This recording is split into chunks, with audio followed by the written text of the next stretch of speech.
I love this game. I live this game. And there's 1,000 other guys waiting in the wings who are obsessed with this game. Obsession's going to be talent every time. You got all the talent in the world, but are you obsessed? Welcome back traders in the another video of our trading challenge fund. जैसे कि आप लोग देख सकते हैं 33,500 rupees something है जो अभी तक का प्रॉफिट एंड लॉस स्टेटमेंट है, वो हम लोग देख लेते हैं। तो अभी तक अगर आप देखेंगे तो 16,000 समथिंग लॉस में हम लोग चल रहे हैं। जो फ्राइडे जैसे मैंने बताया था कि मैंने ट्रेड लिया नहीं था, मंडे कल जो ट्रेड ली थी उसमें 1948 समथिंग रुपीज़ का हम लोगों को लॉस हुआ। और आज की जो ट्रेड है वो हम लोग डिस्कस कर लेते हैं। तो आज मैंने 2 ट्रेड ली बेसिकली, और जो एंड रिज़ल्ट है वो समवेयर 366 रुपीज़ हम लोग प्रॉफिट में, सारे चार्जेस हटा के मे बी 200 समथिंग कुछ होगा तो होगा। तो it's kind of no profit no loss day. Morning में एक्चुअली आज मैंने ट्रेड 921 से स्टार्ट किया था। फर्स्ट मैं 3 लॉट लिए थे, उसके बाद मुझे फर्स्ट ट्रेड में लॉस हो गया, तो सेकेंड ट्रेड में मैंने थोड़े लॉट जो अपने उसको कम किया, फिर मैंने सिर्फ 2 लॉट से ट्रेड ली। फर्स्ट ट्रेड मैंने 1 मिनट कैंडल पे ली थी। जब आप देखेंगे प्रीवियस डे 2 मार्केट नेगेटिव था, पर उसके एक दिन पहले मार्केट में काफ़ी अप मूव था, इसलिए मैं थोड़ा बाइंग के लिए ही सोच रहा था मॉर्निंग में।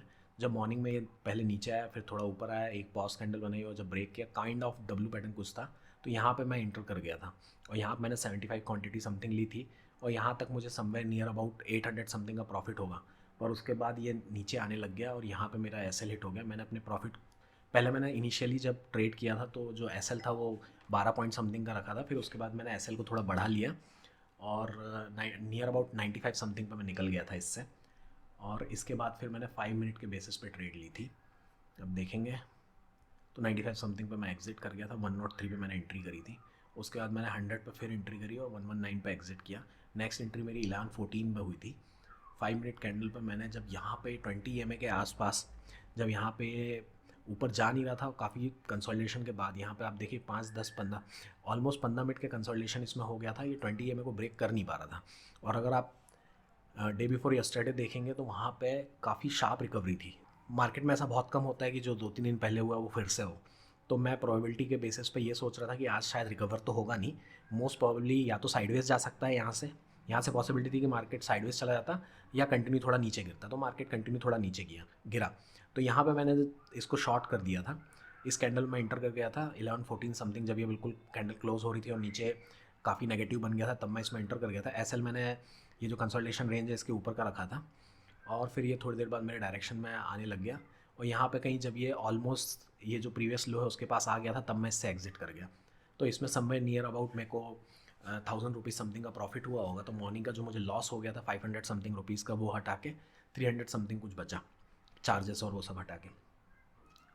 तो यही थे आज के जो 2 ट्रेड थे। अब कल के लिए मैं सोच रहा हूँ, अभी आज काफ़ी नेगेटिव बड़ी कैंडल बना दी एक्चुअली इसने। अब जो डेली कैंडल में ओवरऑल सिनारियो है कल के ट्रेड करने के लिए, अगर आप लोग देखेंगे प्रीवियसली जब एक बड़ा मूवमेंट आया था तो उसके बाद 4-5 दिन मार्केट साइडवेज तो गया था और उसके बाद कंटिन्यूस नीचे भी आया, पर रिकवरी आ गई थी। पर अभी आप देखिए ये जो बड़ी कैंडल है इसका 50% ऑलमोस्ट जा चुका है। अब यहाँ पे 50% अगर किसी एक डायरेक्शन के मूव का ऑलरेडी प्राइस नेलीफाई हो चुकी है, तो पॉसिबिलिटी ऊपर जाने की थोड़ी कम हो जाती है। तो अभी तक तो मैं इसमें बुलिश था कल तक, पर अब आज के इस सिनारियो के बाद मैं उतना बुलिश इसमें रहा नहीं हूँ। हो सकता है कल मॉर्निंग में अगर ये इसको ब्रेक करता है तो डाउन साइड का प्ले कर सकते हैं, पर अब थोड़ा सा कन्फ्यूजिंग साइड में है। अगर वीकली कैंडल भी हम लोग देखते हैं तो वीकली कैंडल में भी जो 2 वीक है पास्ट वो तो ठीक थे, पर अब ये ऑलमोस्ट प्रीवियस वीक के लो के पास आ गई है, जो कि सही साइन नहीं है। अब या तो ये कंटिन्यूसली नीचे आ जाएगा या यहीं कहीं से बेस बना के फिर से ऊपर जाएगा जैसा इसने लास्ट वीक किया था। देखते हैं, पर अब ये कंफ्यूजिंग एरिया में अब उतना क्लियर नहीं है कि क्या ट्रेड लेना है। Okay, that's it from my side, thank you.